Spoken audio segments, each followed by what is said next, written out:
Hey everyone, it's Rob here from drumsandword.com bringing you another full video song lesson. Today I want to show you how to play the song Knights of Cydonia by Muse, drummed by the awesome Dom Howard. And you can download this video plus over 200 other full song lessons teaching you famous songs from my website drumsandword.com. So please check out that if you're interested in watching this full video plus hundreds of other songs as well.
So then we go on to the second line, and this is the drum beat from the first half of the song.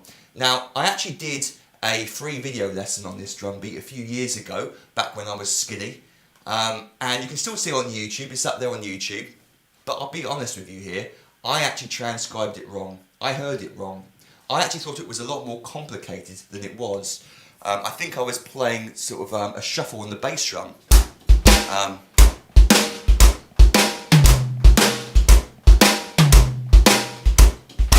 Something like that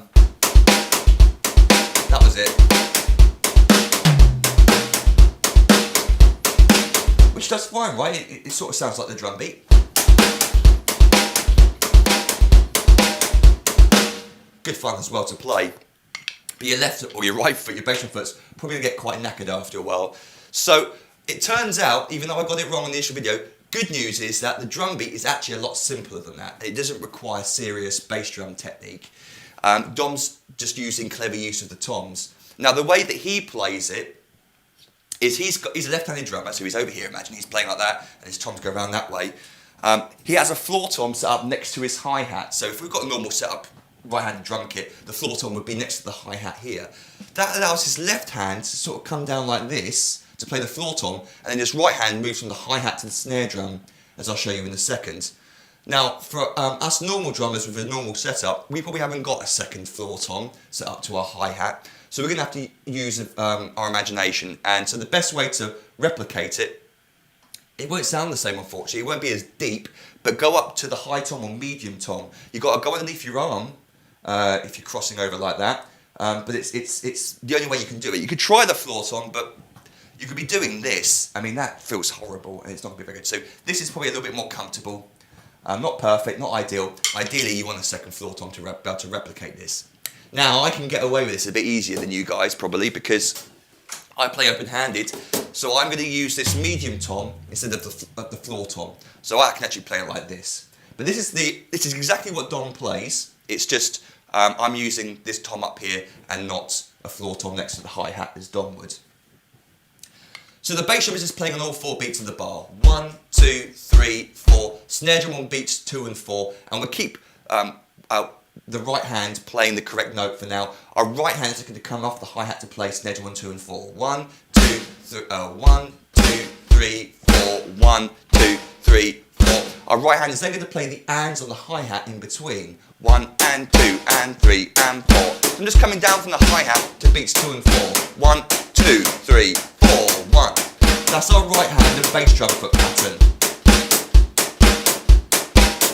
The next thing is to add in the left hand to create that sort of galloping feel, which I think is quite cool. Dom actually probably purposely chose like a gallop to represent a horse because of the sort of a Western video and Western sounding feel. I wonder if he did that on purpose, the sort of the gallop drum beat he does. But in order to create that gallop effect, he's throwing in the left hand just before each bass drum on the of each note. 1 and a 2 and a 3 and a 4 and a 1 and a 2. So the hands are just playing 1 and a 2 and a 3 and a 4 and a, so it's just right, left, coming out the snare drum. Actually pretty simple. 1 and a 2 and a 3 and a 4 and a 1 and a 2 and a 3 and a 4 and a. With the bass drum, 1 and a 2 and a 3 and a 4 and a 1 and a 2 and a 3 and a 4 and a 1.